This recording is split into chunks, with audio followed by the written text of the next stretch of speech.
हर महीने की तरह इस बार भी पहली तारीख को आम आदमी की जेब पर बड़ा बोझ पड़ा है। देश में कमर्शियल सिलेंडर के साथ साथ छोटू सिलेंडर के दाम भी बढ़ा दिए गए हैं। साथ ही एलपीजी डिलीवरी से जुड़े नियमों में भी बदलाव हुआ है। आइए डिटेल में बताते हैं 1 मई से कौन कौन सी जरूरी बदलाव हुए हैं। नमस्कार, मैं हूं आपके साथ ममता तिवारी और आप देख रहे हैं न्यूज़ 18 का डिजिटल प्लेटफॉर्म। सबसे पहले बात गैस सिलेंडर की।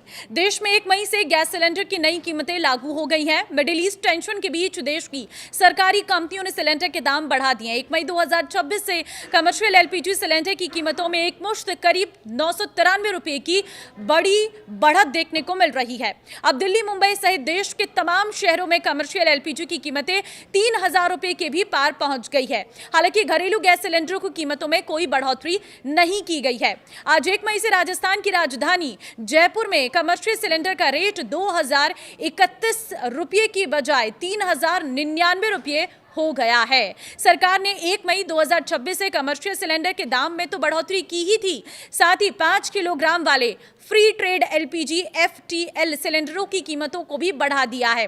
प्रति छोटू सिलेंडर के दाम में 261 रुपए की बढ़ोतरी की गई है। तो मतलब होटल और रेस्टोरेंट में इस्तेमाल होने वाले कमर्शियल सिलेंडर के दाम में बीते 1 साल में काफी बढ़ोतरी हुई है।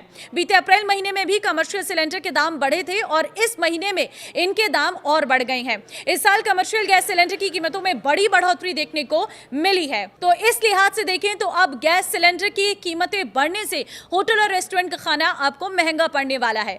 वहीं आज से गैस सिलेंडर डिलीवरी से जुड़े नियम भी बदल गए हैं। 1 मई से गैस सिलेंडर की डिलीवरी के नियमों को और सख्त कर दिया गया है। अब सिलेंडर प्राप्त करते समय उपभोक्ता को अपने रजिस्टर्ड मोबाइल नंबर पर आए ओटीपी को बताना कंपलसरी होगा। अनिवार्य तौर पर यह लागू हो चुका है। बिना ओटीपी की डिलीवरी मान्य नहीं होगी। अगर आपका मोबाइल नंबर अपडेट नहीं है तो डिलीवरी बॉय मौके पर ही ऐप के जरिए इसे अपडेट कर सकता है।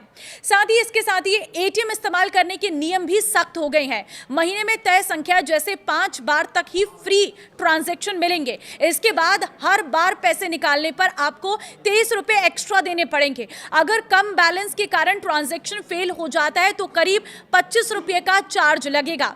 वहीं अब यूपीआई से पेमेंट करना और सुरक्षित होगा। बिना सिर्फ पिन के काम नहीं चलेगा। पिन डालना काफी नहीं होगा, बल्कि एक और वेरिफिकेशन जैसे बायोमेट्रिक करना पड़ सकता है। इससे ऑनलाइन धोखाधड़ी कम करने में मदद मिलेगी।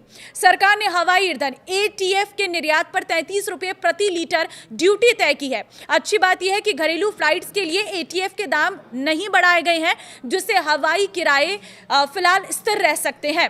अब ऑनलाइन गेमिंग के लिए सख्त नियम लागू हो गए हैं। गेम्स को 3 हिस्सों में बांटा गया है: मनी गेम्स, सोशल गेम और ई स्पोर्ट्स। जिन गेम्स में पैसे लगते हैं उनके लिए रजिस्ट्रेशन जरूरी होगा और उन पर कड़ी निगरानी रखी जाएगी। आज से कई बैंकों ने क्रेडिट कार्ड के नियम भी बदल दिए हैं। अब बिजली बिल या किराया भरने पर मिलने वाले रिवॉर्ड पॉइंट कम मिलेंगे या कुछ मामलों में अतिरिक्त चार्ज देना पड़ सकता है।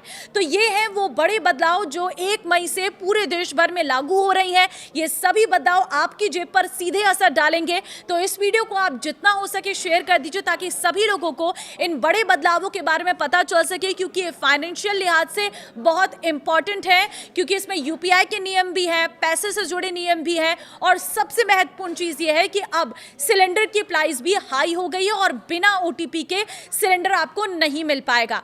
तो इस वीडियो में कमेंट के जरिए आप अपनी राय शेयर कर सकते हैं और वीडियो को शेयर करना मत भूलना। नमस्कार।